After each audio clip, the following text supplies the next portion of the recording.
Hi, welcome to the Jon Gaunt podcast. One of my extended interviews again today.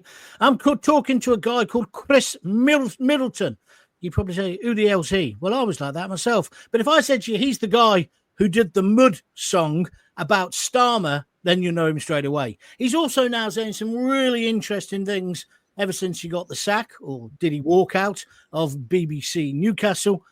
And I think he's an interesting new voice in the whole platform of independent broadcasters. And he's got a lot to say about BBC bias.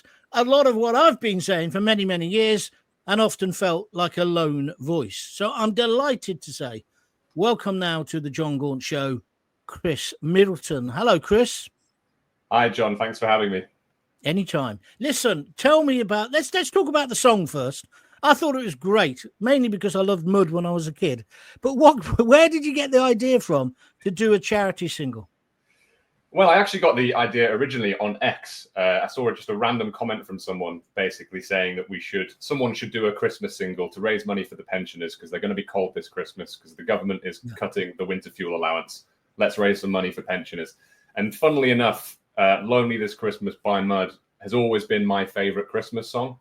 Yeah, everyone thinks that's a bit weird because it's kind of a depressing song, but I always just enjoyed singing the chorus. Like I always found it really, really fun. So that I love the bass player Rob, who had the flares. I always say, and the flares got bigger and bigger and bigger until eventually he was wearing a dress, and we all think we didn't realise. And of course, he became Kylie Minogue's producer. So a good pedigree. And Les Gray, what a singer! Right, on we go. Is that Rob Davis, the sort of guitar player? Yeah. Yeah, so well, jumping forward a little bit, what was great was that the Telegraph did approach Rob for his take on the song before Christmas, and he said that he loved it, which I thought was really good. Just that song was in my head when I saw this post on X because it's my favorite song, and I thought, well, Lonely This Christmas, Freezing This Christmas. Sort of started thinking about it a little bit more. Just the lyrics just started coming to me because I knew the song so well, so I was doing it in my head. And I got the chorus together. I was like, oh, that's quite good. And then I said it to some friends. They said, yeah, why don't we just do it? Like, just actually do it. How often do you come up with an idea like this? And obviously now on the internet these days, you can just do anything. You know, you can hire someone on Fiverr, which I did, to sing it, hire someone else to do a video. All of that cost me about 250 quid. Spent another 100 quid doing like Facebook ads and things like that. Then just furiously started messaging people on Twitter to hopefully try and get some pickup. And eventually it did, and it just sort of snowballed from there, went completely out of my hands, and then got to number one in the download chart, in the sales chart. Pretty crazy, really. There was some talk that it should have been number one in the total charts, but it was manipulated. I mean, there's all these great stories of songs like that in the past, protest songs, of course, all the way back to the Pistols and before. So do you think there was some manipulation? They didn't want that to be number one on Top of the Pops? Yeah, I think people always go to the sort of conspiratorial angle, don't they? My take is just that, unfortunately, the way that the charts work these days, because it's so based on streams, streams get a lot more weight than sales and downloads do these days. And what happens is, especially in the lead up to Christmas, is everyone's just putting a Christmas playlist on Spotify or on Apple Music or whatever. And these songs, all the top 40, Wham!, Kylie Minogue, all the classics, they're just constantly being played on repeat, just in the background. So that just racks up loads and loads of streams for them. So ultimately, we did come first in the sales chart, which is a separate chart, the download chart, which is a separate chart. But in the overall chart that combines all three of them, including streams, we only came 37th in the end. But that did mean we were in the official top 40. So the BBC did have to go through it in the charts. Obviously, they didn't play it, of course, but they did have to mention it briefly. And were you really angry about the winter fuel? And what is it that angered you about it? You're a young man yourself. What was the problem? Yeah, good point. I think I was, like a lot of people, I was annoyed in general at the government, more so because of the lies. Like, that's one thing that really annoys me the most. That it might not seem like it these days, but the reason that I wanted to become a journalist is because I have an interest in the truth. Ironically enough, even though you might forget not that you're working for the BBC, forget that, mate. So it didn't sit right with me, the lying, and the fact that it wasn't in their manifesto, but it was one of the first things that they decided to do after getting into power. But the thing that annoyed me the most is when the Tories wanted to do this exact policy under Theresa May in 2019. And at the time, it was Jeremy Corbyn who was the leader of the Labour Party. Keir Starmer was, I think he was the Brexit secretary or something like that, but he was part of the shadow cabinet. And when Theresa May wanted to do this exact policy that Labour did, they produced a report that said, if you do this, 4,000 people will die. So that's their own report. And I imagine they probably inflated that to try and make the Conservatives look bad. But you can't then implement the exact same policy when you've done a report that says 4,000 people will die. That means you're happy for 4,000 people to die, by your own words, to essentially save about £1 billion, which in government spending is essentially an accounting error. Yeah, it was a spit in the ocean. So it was the hypocrisy that annoyed you. Are you a lefty then? No, I'm asking a straight question. Where's your politics? I'm definitely not a lefty. I would say that I'm centre right. But I don't really like the left and right labels as a whole. I think they're very reductive, and I think they don't really help anything. It's more just like my side, your side. Obviously, I have a view. My general view is that I'm in favour of freedom. I'm in favour of the government ideally being smaller and out of people's lives, leaving people alone, which puts me more on the right side of things. But I'm left on some issues. I'm left on a lot of social issues. I'm more about freedom, and I'm happy to take every point on its own merits rather than any sort of overall worldview. Well, I've been saying to people for ages, it's not left and right. Left and right is dead. It's them and us, and I certainly know who them are. And they can be left-wing people, or they can also be right-wing people. And I also, one of my favourite sayings is the relationship between a journalist or a broadcaster or a columnist should be that of a dog and a lamppost. It's our job to piss all over them. It isn't our job to get in bed with them. And I found when I got to London, when my career was sort of perhaps in its at its height, most of these people are sleeping with each other, either metaphorically or in reality. A classic example being, what's his name? Jabba the Hutt, the guy who used to do Sky News, Adam Bolton. His girlfriend was Tony Blair's gatekeeper. And then he married her. And to me, that was all wrong. And, you meet these people, they're going hammer and tongues at each other. And then, should we go for a cup of tea? Or do you fancy going for a meal? I just thought it was all false. I thought it was all a pantomime. And to be honest with you, it's got worse over the years. And it's disgusting. They all play a role. That's all they do. It's almost the same as being on one of those TV shows where they say, Chris, would you come on and talk about this? And you go, yes. Would you also talk about that? What's your view on that? And you give them your view, and they go, we'll come back to you. Because you're not going to say what they want you to say. Well, politics shouldn't be that, should it?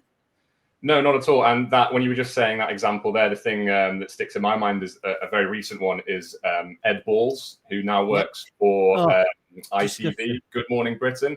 Yeah. His wife is Yvette Cooper, who's the Home Secretary. And then he's there interviewing her about the government's policies. I mean, it's just absurd. It's obscene. That's what it is. It's not just absurd. It's obscene. Yeah, exactly. And the optics of it are just ridiculous. My whole view about wanting to be a journalist and the thing that I try and do now as an independent journalist and what journalists are meant to be is holding power to account, not, as you say, getting into bed with them. And the power in our society is obviously the government, it's the elites, and it's the media now as well. And a lot of the time, a lot of media institutions do this, but the BBC do this a lot as well. And we saw this. I did a big piece last month on the Online Safety Act. I don't know if you know much about that, John, but the government line for that is we're doing it to protect the kids. It's to stop kids from accessing porn on the internet. That's the government line. That obviously sounds really good. But when you dig into it and you look at all the extra things they're doing that are eroding free speech, all of a sudden it's one of the most Orwellian things that's ever been introduced in the UK's history. But if you only watch the BBC, and there are people that I know, like older people, like my girlfriend's parents and people like that, who I know, who only get their news, or many get their news from the BBC, who think that that's what it's about. They don't know any of the wider context. No. And in that instance, the BBC is literally just repeating the government line, which isn't doing journalism. That's just doing PR for the establishment. That's right. That's right. But that's like the BBC. They've always been into protecting children, haven't they? That's why they employed the nonce Jimmy Savile for so many years. When that all broke, oh, no, we didn't know about it. All the top echelon. No, knew about Jimmy Savile. I was on the radio in BBC Coventry. Everybody knew he was a dodgy so-and-so.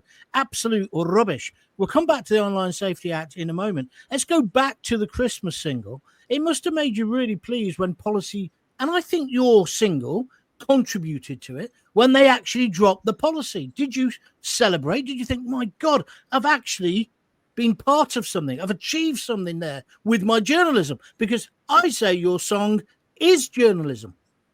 Yeah, I see. Yeah, I see where you're coming from. I mean, it's part of holding power to account, right? It's not journalism in the traditional sense, but it's a way of spreading a message and highlighting an issue. There is no traditional sense of journalism. Never has been. Sense, let's say the mainstream media sense. You just do it the way you want to do it. Exactly. But my view was they brought it in July, and I think they did that because it's obviously the other side of the year from Christmas and winter, so you can hopefully brush it under the rug. So the song, I think, did bring it back into the public consciousness in quite a big way. And if you go to fast forward to the local elections, which then happened in May, a lot of the people were saying on the doorsteps, it's the winter fuel allowance, and that and part of the song, I think, helped get that certainly into some people's minds. And it was that comms, those surveys, and people telling the Labour people on the door, that's because people aren't that interested in politics day to day. There'll be one or two things that mainly stick in just the average normal person's head. Of course. And I think partly to do with the song, and partly just because it was such a stupid policy that just pissed everyone off. That was really rooted in people's heads. And I think after they got absolutely destroyed in the local elections, they had to go back on it, basically. They realized how much they'd screwed up. And I like to think the song certainly played at least a little part in that. It played a big part, in my opinion. And, of course, it was his lies and his U-turns, more U-turns than Stig out of Top Gear. I mean, the guy's just an arse. But do you feel any guilt that you've ruined his life? Because he isn't going to last. Labour might last 4 years. He isn't. He's finished. He's more than toast. He's gone. And you're partly to blame. You little upstart in Newcastle. Well, I actually got a mention in the last PMQs of the year. I don't know if you saw this. One of the Conservative, I think he was a Conservative MP, brought it up. It was the last question of 2024 in PMQs. And that was quite funny because me and my friends were talking, I wonder if Starmer's seen it. Oh, he must have. And then he gets directly asked about it as the last question of the year. And there he is on the podium, just sort of going, he doesn't quite know what to say. Going back to your question, whether he stays or goes, I don't know. If he goes, my main concern is, well, who's going to replace him? Because I don't think any of them are any good, to be honest with you. That's the whole issue that we have, I think. They're all it'll just be like the Tories. There'll be a succession of leaders ending up with a lettuce. I mean, it'll just be the same because the whole political establishment is full of shit. Anyway, let me just come back on that then. So you've ruined not only his Christmas, but you've ruined his political career. I think that's a badge of honour, my friend. But and I think the next badge of honour you got, then the BBC sacked you, didn't they? Or did you walk out? Yeah. Well, can a freelancer be sacked? That's the question. I didn't work there full time. I'd worked there consistently for 7 years doing freelance work. I was the guy that they would come to first when they needed someone to come and help out. And it was part of the work that I did, and I was happy to do it. And I enjoyed it for most of the time. But I did have 2 months of shifts all through December and January that were cancelled when I told them about the song. And what did they say? What was the reason they gave, Chris?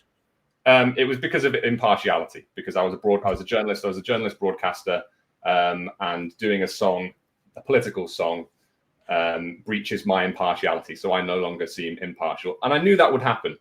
When I first put out the song, my plan was to do it anonymously because I didn't know how well it would do. For all I knew, I would get maybe 10,000 views, 50,000 views, maybe raise a few £100 for pensioners. And I would have been happy with that.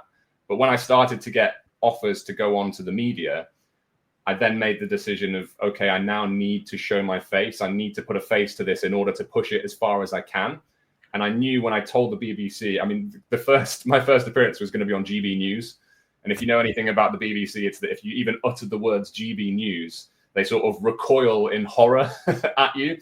So when I told them that, I knew what would happen. But the point is, they use the impartiality card all the time. They used it years ago against me, but not when it's people like Gary Lineker, because you can clearly separate when you're working for the BBC. I'll give you a great example. When I was on BBC London, I was the best paid local radio presenter in the whole country, and I got an offer to go and work for the Daily Star, and it was loads of money, tens of thousands of pounds. So I said, yeah, I'll do that. I told the BBC, and they said, you can't. I said, why not? Impartiality. I said, oh, hold on. It's a column. When I write the column, they know that's me, and it's not the BBC's views, etc., etc.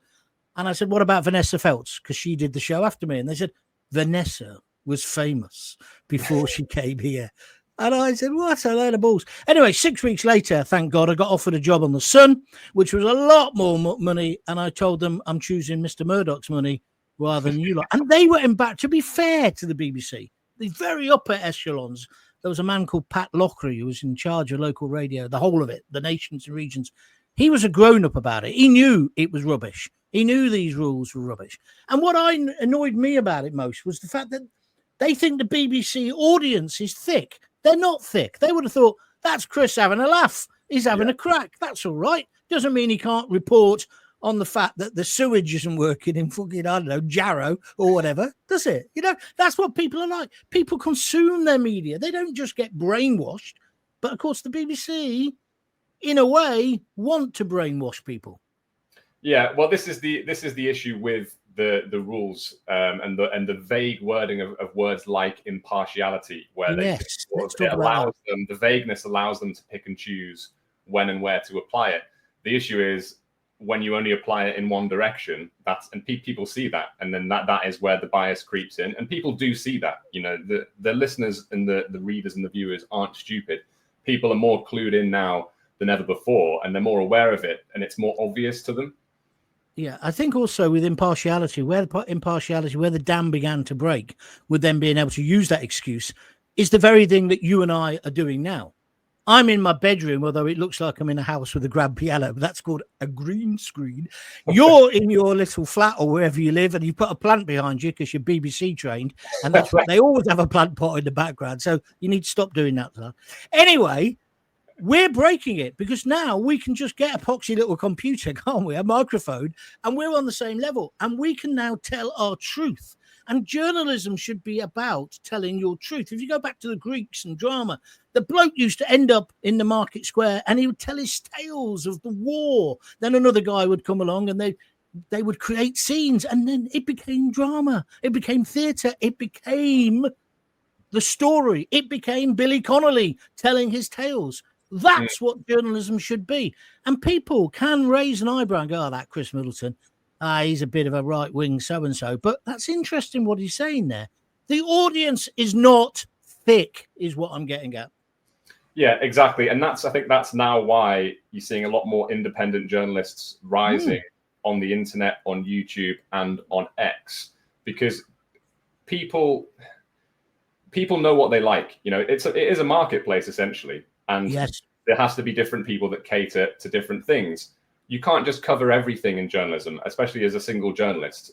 You have to pick and choose what you talk about. And obviously what you talk about is going to be the things that you're interested in, that fit in some way to your worldview, the things you're concerned about and the things that you're worried about. And then you develop an audience that is also concerned and worried about those things as well. And I agree with that. The only thing I would say there, we used to call it in theatre. I was a theatre lovey, right? I was an actor and a playwright. Don't play the effect. You should never think, what does my audience want? And just play up to that. So sometimes I upset my audience. You know, people slam the phone down, or when I used to do phone-ins and stuff. But that's not, I wasn't deliberately making them do that. I was just telling my truth. And I think that's what we can do, which the BBC can't, and which is why independent broadcasting in the end will triumph, even though we don't make any money.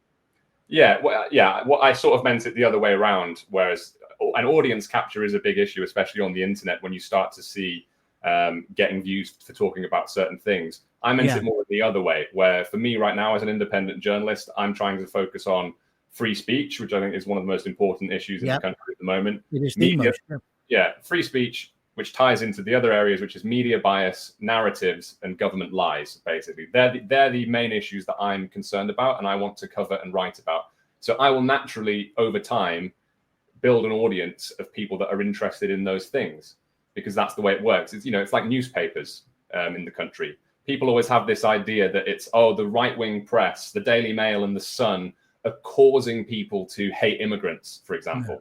But it's the other way around. It's the people who have concerns about immigration go to those papers because they're the papers that are actually talking about it.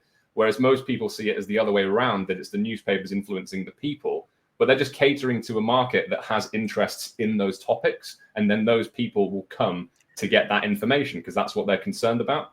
I used to say newspapers, and I did work for the Sun for 6.5 years. Basically, they reinforce your own prejudices. And in a sense, that's what the internet and internet broadcasters do. The secret to be really successful is to undermine that. And that's what columnists, Clarksons and I guess me and people like that on the Sun were trying to do. So you get the audience, but you can't have a front page of the Sun which said Jaguar cars are polluting monsters, which you would have on the front page of the Independent, and no fucker would read it. But in the Sun, it's got to be beautiful. I mean, it's changed slightly because they've gone woke. But, so I think we've got common ground there. That's interesting what you're saying. So do you think you're making a difference? Good question. I hope so. I'd like to think so. I think that's what any journalist would like to think. I've only been doing this now for a few months since I sort of stopped working for the BBC. So I've finally been able to spread my wings and focus on the things I want to.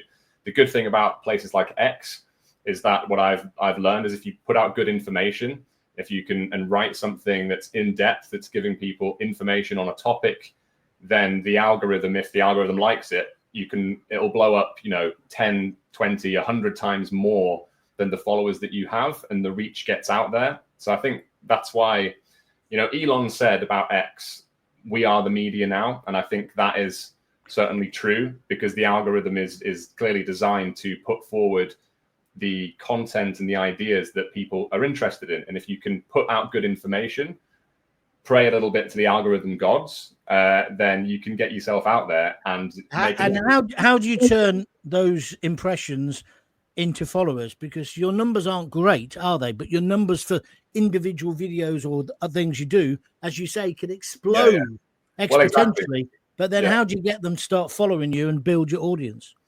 Well, that's a good question. That's what I'm trying to figure out. I mean, I've only really been doing the sort of X stuff properly for the last 3 months. Yeah. And in that time, I've gained about 10,000 followers from my different threads and ideas that I'm putting out there. I don't think there's a specific way to do it other than just by keep putting stuff out. You seem to get on the really good stuff. You seem to get maybe about 1%. Not 1%. I think it's like 0.1% of people tend to follow you if they're interested. And then when people start to see your name crop up a couple of times, they get a little bit more interested as well. So I think it's just a matter of plugging away at it and just keep building it over time. That's my current goal. Do you use YouTube as well? I don't at the moment. I've thought about it because of the song, because I put the song out on YouTube and the song, I think it's got about 2.7 million views on YouTube. So I actually have a YouTube account that has 16,000 subscribers because of the song, but I've not actually done anything with it at the moment. I've been focused mainly on the writing side of it, but it's certainly something that I'm considering. Okay. All right. Now talk to me about this latest row. By the way, this is the Jon Gaunt show. I'm talking to Chris Middleton. I really admire him and respect him. He's new on the scene. I think what he's doing is absolutely brilliant and exciting. I'm going to nick some of his ideas. But you know what they say, imitation is the sincerest form of flattery. Ask all the idiots who are on telly now doing my acts. I've got so many tribute acts. It's unbelievable. I sound like Donald Trump there. It's a beautiful thing. But listen, let's come back. There's more. Tell me about this thing about impartiality that you've been writing about. And I tell you what, when I read it, and I read your thread on X or Twitter, whatever you want to call it, I thought, by God, he's got it. He's saying what I said years and years ago, and no one would listen. And when I was like on local radio and then on, national radio, but mostly with the BBC on local, even on BBC London, I was like the sole voice who was right of centre. And I never considered myself that right. I just was a white working class lad who couldn't quite believe he'd got where he got to. And then, of course, when I'm writing for The Sun as well. But they saw me as the devil personified. But I just thought I was saying what my mates who work at the Jag think. Yeah. And they're not racist or sexist or anything else. They're the fuckers who are going to protect you when we get an invasion from China or Russia. Yeah. That toxic people that you don't like, you bunch of tofu-eating liberals, you're going to need those guys. You're going to need those because they're willing to fight. Exactly. Anyway, So you basically, you've illustrated this. Tell me how you illustrate it on the latest protests. Tell me what happens in the BBC. So I always knew, even from when I got out of doing journalism as a master's and trying to get work at the BBC, I always knew that they were slightly to the left. At the time, I was well aware of that. I think it's definitely got worse over the last sort of 7-8 years that I've worked there. And these things started to become more and more apparent to me. One of the most stark things that I noticed that I really didn't like came about last year when there was the protests and then they turned into riots. But initially there was days of protests following the Southport murders, which was last summer. And obviously everyone was very annoyed at that for multiple reasons. Obviously, the act itself was incredibly horrible and it really shook everyone around the country. So people were rightly upset for that. But the wider issues of why that unrest was happening was clearly, in my view, because people were annoyed about immigration. They'd been ignored about immigration, having voted to lower it for like 20 years and constantly being ignored by successive governments. That was all just bubbling under the surface. And I think an act like that, okay, the guy was a Welsh choir boy, allegedly, but his parents were refugees that we welcomed into the country. And then they raised the son that went on to go and do these acts. And that all ties into why people were angry and upset. And when people started coming out across the country protesting, and my patch was the Northeast, one of the biggest areas where there were protests that turned into quite bad riots was Sunderland. So there was a lot for us to cover at the time. And I was told that if the protests stay peaceful, that they're not newsworthy and that we won't cover them, which, okay, they have a policy of that because there are loads of protests that happen all the time that are small protests. Yeah, sure. You're not going to cover them all. That would be stupid. But in my opinion, if there are loads of pockets of protests happening around the country at the same time, fair enough, each individual one might be small, but they're all connected because they're all related to this one incident that's happened and they're peaceful. That to me is incredibly newsworthy because it's showing that there are loads of people all around the country that are so annoyed with the government, spurred on by this horrific act that's just happened. And they're that annoyed, they're getting out and they're going out to the streets independently of each other, all spontaneously around the country. And to me, that is massively newsworthy, even if they're peaceful. But I got an email saying that if the Sunderland protests stay peaceful, we're not going to cover them. And I didn't like that. And I really didn't like that at all. And then eventually they did turn more violent. And there were some horrible things that did happen in Sunderland. There was things getting set on fire, people going to a mosque and I think putting windows in and things like that, which obviously that's all horrific, bad things. But before that, they did start off peacefully. And these things, you know, all these sort of protests always attract the wrong uns. And tying into that as well is the way that when it's just normal, everyday working class people coming out on the streets to it takes a lot to get the working class to come out to protest something. Normally it's all the sort of middle class lefties who want to go and protest every weekend. So every revolution in history has been a bunch of middle class tosspots. It's not the proletariat. Exactly. This is what always annoys me about that, because they claim to act on behalf of the working class.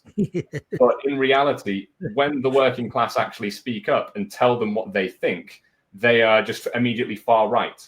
This label. Yeah, well, I want to let me get you on that, because Starmer, of course, after he ran away from Southport, was there for 10 seconds. I mean, I watched that Channel 4 documentary the other night, which I thought was absolutely brilliant, because they used a lot of, mostly mobile phone coverage of local people of the shots they took. But he ran away, and then he said they were far-right thugs. That was a massive misstep by him, a massive miscalculation. It is one of the things, along with your little pop song, that is going to wreck his career. And it showed me that he wasn't fit to be Prime Minister. But I think many people in the media kind of agree with him. And what you've just talked about, we used to do the things called Vox Pops. I don't know if they do them anymore on BBC local radio and telly, where you go out and you get somebody and you say, what do you think about this? They go, send them all back. What do you think? Send them all back. And then the third person would go, well, actually, I think we need to have a well-balanced. The person who said that, he got equal weight in the Vox Pop. So you can have 99 1,000 people saying, hang the bastards. And you can have one person saying, no, let's cuddle them. And you had to give it balance. Well, it's unfortunately not a journalist's job to give balance. It's the journalist's job to tell the truth, even when it's not very nice. Yeah, and the issue with the far right thing that Starmer did is he just fell into the classic left-wing trap, which works when you're not the prime minister, which is just to shout the other side down, use the words, call them a racist, call them a xenophobe, call them far right. He just used that classic left-wing playbook, which is that you don't have to actually address any of the concerns of immigration or this killer, because didn't he actually say at one point, I don't want to understand, I'm just going to condemn, which was almost a mirror compliment to what a Tory had said years ago. I can't remember which one it was. He tried to become the leader at one point. But anyway, he said a similar thing. We need to understand less and condemn more. No. We need to condemn, but we need to understand why. And in this whole year, they haven't got to the why, have they? Which is why now, I don't know how much coverage you've given this as well, we got the migrant hotels and you got ordinary women, working class women saying, I'm really worried about my daughters. I don't want this. I want to be able to walk down the street. And now, of course, that's backed up because some sexual assaults, some rapes, allegedly, have been carried out by migrants who have come in on the boats. And now even the BBC are beginning to alter the way they describe this, which has got to be a good thing, but it's a pity they didn't do it right from the beginning. Because surely a rape is a rape is a rape, isn't it? It doesn't matter who's done it.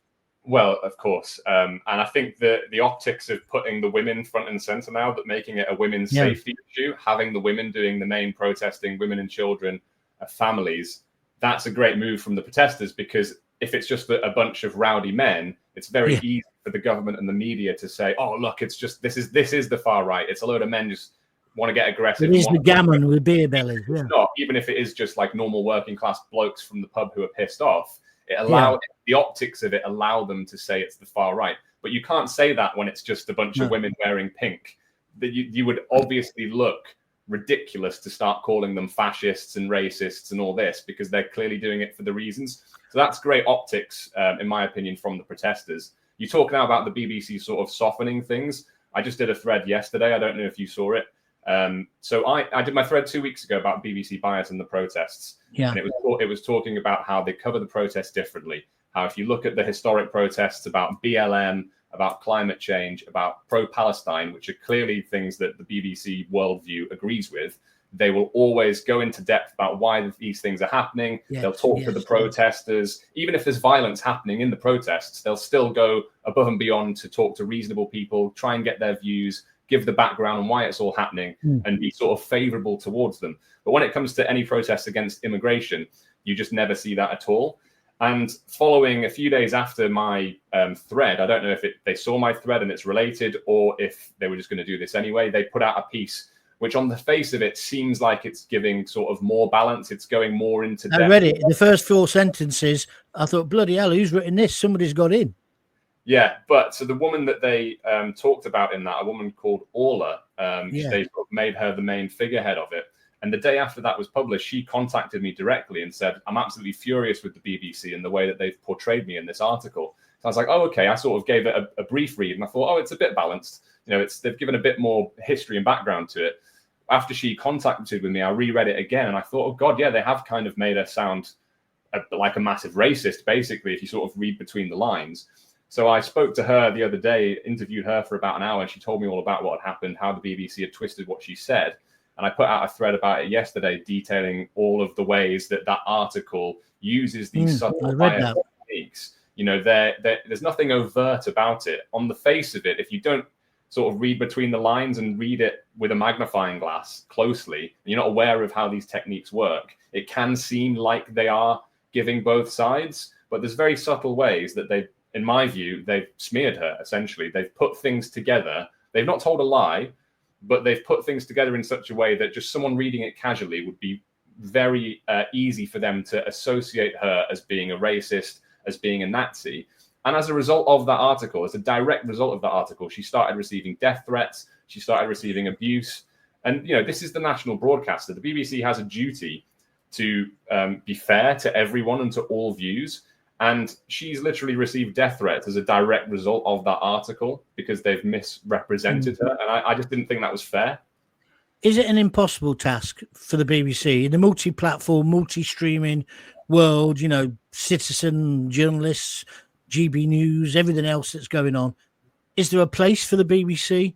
Is there a place for a compulsory poll tax to pay for it? Is it time just to say, let's split that money in a different way? But the BBC with their huge buildings. After I was on BBC London, just before I got the Sun job, they offered me to go back to BBC Coventry. I said, but why do I want to do that? And they said, because we'll pay you the same money we're paying you to be in London, et cetera, et cetera. And I thought, well, I'll do the Sun job as well. But of course, I hadn't told them at the time. But what a load of bullshit. They'd spent £3 million on new studios. I think they did the same in Newcastle for BBC Coventry and Warwickshire. They'd done everything. Digital studios, all the lot. They could all do linking up with the telly. They hadn't employed any fucking talent. So they had no talent. They had nobody locally who knew how to do it. So they had to come and get Gaunty. I was meant to come back and rescue it. I was there for 6 weeks and then I went to the Sun. But that's my point.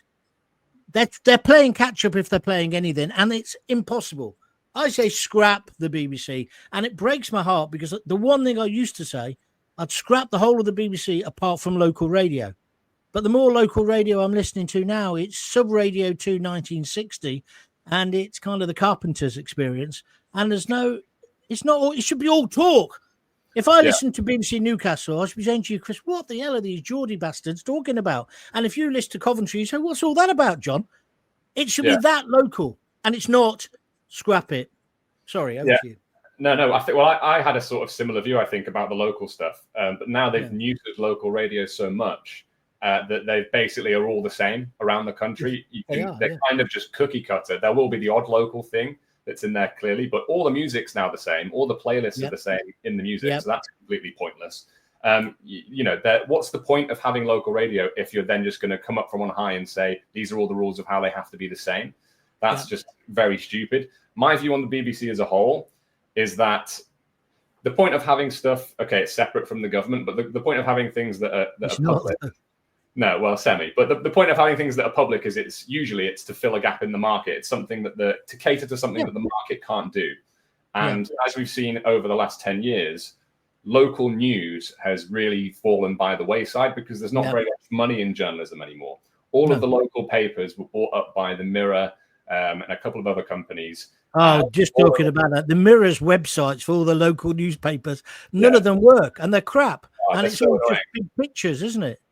There's constant pop-ups everywhere. I mean, they look like spam websites. I don't know who thought that was a good idea. But because they own them all now, they share the stories. So you'll go on to the Chronicle, which is the Newcastle's local paper, and there'll be a story from Shropshire or something. You know, they're all just because they've absolutely gutted the funding for any actual local journalism. I mean, I could talk about this for days. There's all the stuff about court reporting now that you never get. So you were hearing about crimes like late if we're hearing about them at all because there are no court reporters anymore. All of the local commercial stations have now been merged to national stations, so no local radio. So the BBC is the sort of last vestige of actual local radio. And that's what they should invest in. I agree. In theory, I agree. But in practice, they also just do a crap job, in my opinion. There's far too many managers in these places that are just seemingly doing nothing. I don't know. The people now, especially since the pandemic, they're doing worse than nothing. They're meddling. That's what they do. And I mean, the guy who's in charge of BBC Local Radio, sue me if you fancy, Jason. He used to be my tea boy on BBC Luton. Then he became the TV guy.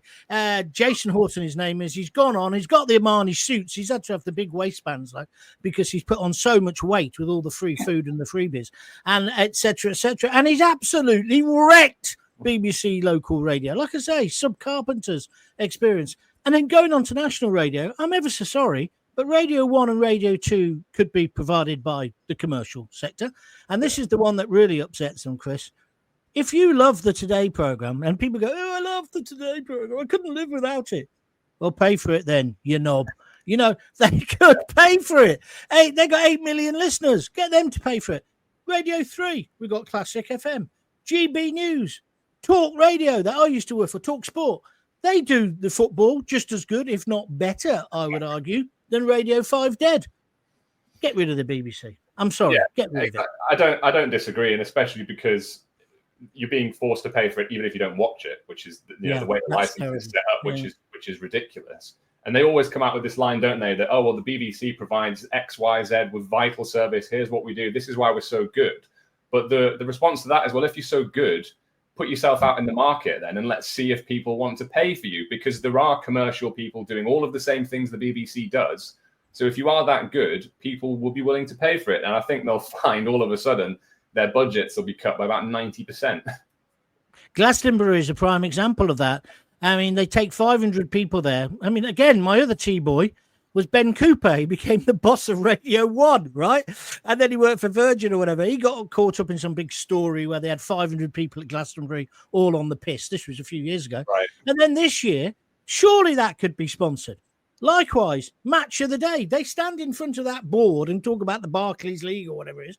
It is sponsored effectively. Let's go the whole hog. Sponsor the whole thing. EastEnders, sponsored by Mogadon. I don't know. It's possible, isn't it? It doesn't have to be loads of adverts, but they don't want that because they've got this cozy little club. Yeah. The people at the top and then the middle management as well. And then most of the people who work for the BBC are so talentless now, they wouldn't get a job in the commercial sector. And they couldn't do this. I know loads of people all over the country. I used to train them in how to do phoning. They wouldn't have the balls to do what you're doing, Chris. Yeah. I think that's part of the problem. It's the same with a lot of things that are the public sector, right? They just get this bloat over time. They expand and they expand and they expand. No one can ever be fired, seemingly, but we will just have another layer of management, and that's why the BBC now.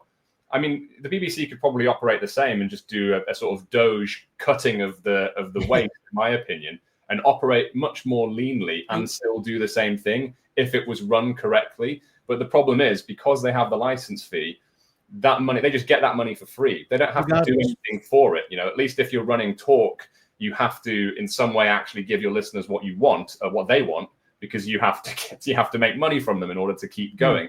The BBC could basically do whatever it wants. And okay, they're starting to lose more and more license fees now because essentially people my age just don't pay for it because we don't watch it at all. And people younger than you don't watch linear telly, full stop. No, we just get everything online now, which is why there was talk a few months ago, wasn't there, of the BBC license fee being expanded to YouTube and Netflix and all this kind of stuff, which is just absurd. Like, I only ever watch Netflix and I need to pay a TV license for the BBC.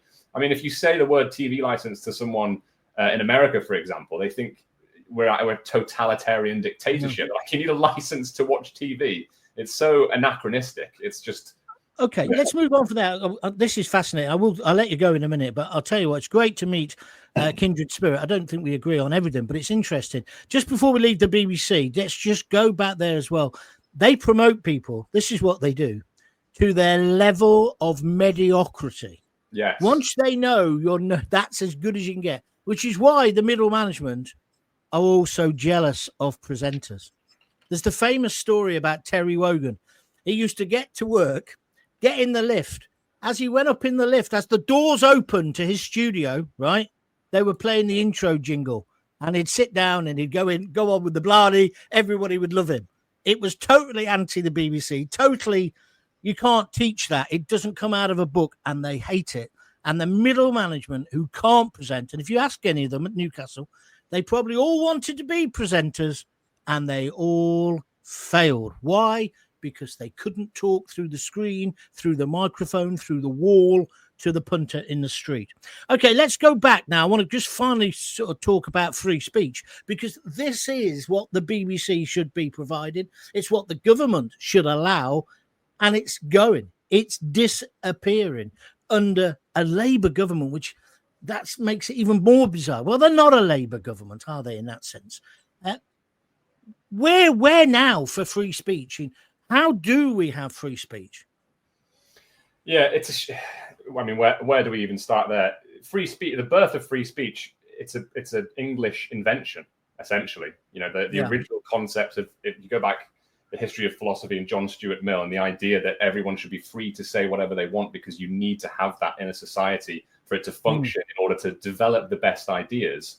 You cannot have people who are afraid to speak their mind. And what we've seen in the UK over the last 30 years is just that slowly get eroded by various bits of legislation. And it comes back to what we were saying before about the vague wording of impartiality. We've got a lot of laws now on the books that we've had for years. Forgive me for not knowing the specific act off the top of my head, but using phrases like causing people alarm and distress is one of them that they can use to shut down speech. Because you've caused someone alarm. What did you do? You just said that they're an idiot, or you said that their ideas are stupid, and all of a sudden they're distressed by that. So that's now a crime. Or we have the non-crime hate incidents, which is completely Orwellian. This idea of you're saying things that aren't crimes, but they're hate incidents. And the only definition of something being a hate incident, it's not the content of what was said. It's not the intent of what was said. It's whether someone felt like it was a hate incident. So that could just cover anything. Or you said something years ago, and although I know him actually, but I'm not a great supporter of Greg Wallace at the moment. However, how come he got away with it all that time?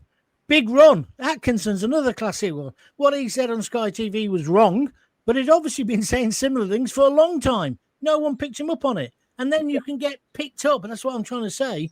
And that's Orwellian, because it's like, you broke this law. When was the law invented? Today. But I said it 6 years ago. It wasn't there. It doesn't matter. If they want to have you, they'll cancel you. And that, exactly. I think cancellation is the worst thing in the world.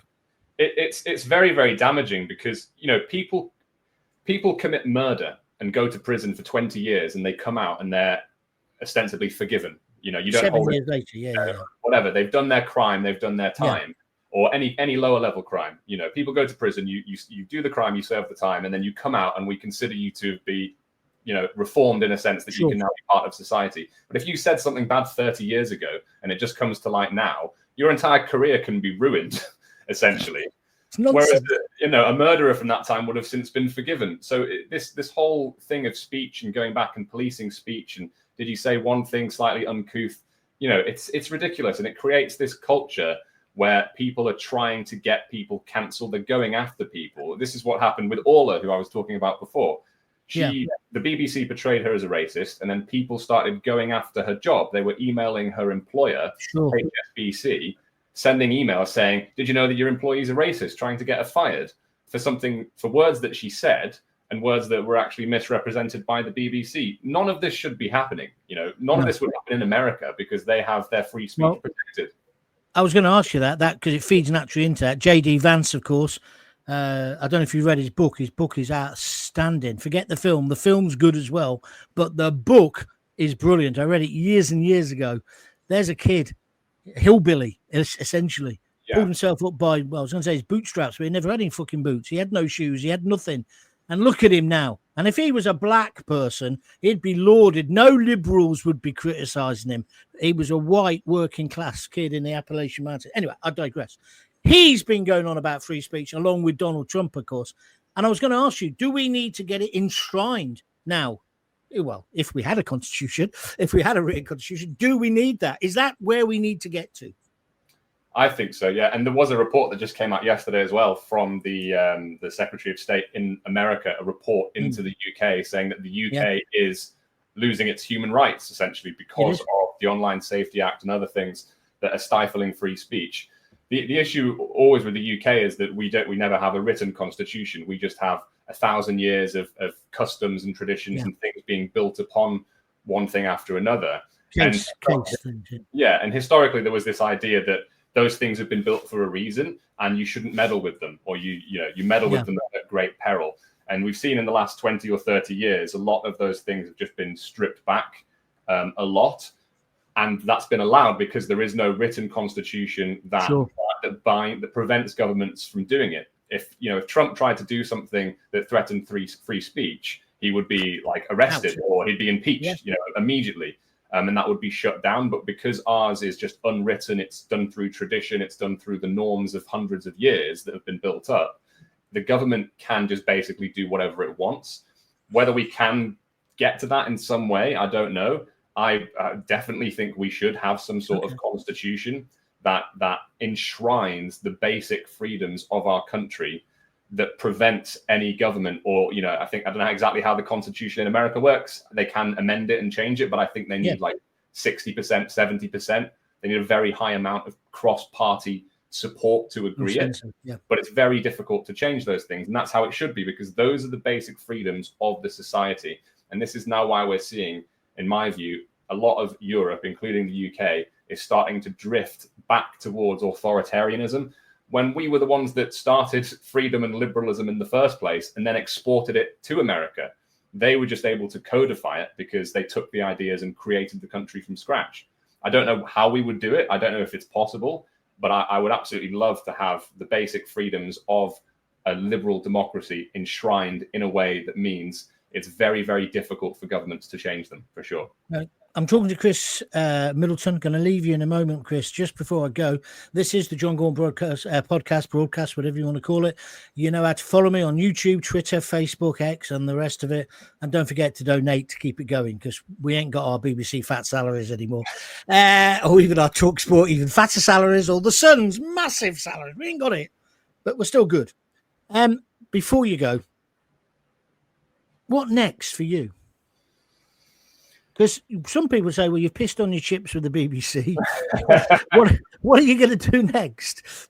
Yeah, well, as I was saying, I was getting disillusioned with the BBC anyway. My time there was coming to an end, and I think in a way it's worked out well for me, because it's allowed me to use it as a springboard to get a little bit of a following initially from the song, which I've then allowed to help me turn into an independent journalist. So rather than having to start from absolute scratch as a sort of nobody, the song has allowed me to sort of skip the first few levels, which is quite nice. So now I'm being an independent journalist. I'm mainly on X at Chris Mid. If you want to give me a follow, I'm doing, as I said before, focusing on free speech, media bias, narratives, and government lies. That's my main focus. I'm there. I'm writing threads on various different things. I've got one coming up soon about the in-depth look at Labour trying to bring in this definition of Islamophobia, which in my view is just blasphemy laws under another name. So that's coming soon. And I'm just doing that, writing various bits. Are you making any money? A little bit. It's a straightforward question, isn't it? You know? No, fortunately, you can make a bit now. So I am doing articles, which get me a little bit of money. My main goal at the moment is to try and build my following more. So I've got just over 20,000 followers now on Twitter. I'd like to try and obviously keep building that as much as I can. So that's the main goal. As you said before, maybe look at things like YouTube might be a good idea. I'm still quite new to the space. As I said, I've only been doing it for a few months. I'm just trying to sort of test the waters, do different things, write about things that I'm interested in, of course, and just try and get myself out there as much as possible. Good man. Just before you go, people want to know, did you make any money out of the song? Yeah, well, I didn't, but the song made money, yes. There is a thread coming out very soon, because I've just been donating the money to charities over the last few weeks. So for the song, we had a fundraiser page set up, which was to go to AIDS UK. And that was just people giving donations who liked the song. How much went in there? So that was just over 65,000 in the end. And then from the song itself, so the money from the streams and the downloads that people did, all of that's gone to charity as well. I've just got one more, actually. When we get off the phone, I'm going to speak to the last charity to give the money to. So from that, we got just over £15,000 from the sales and the streams. And last month, I think it was, I put out to my followers on X asking for suggestions of small local charities that the money could go to.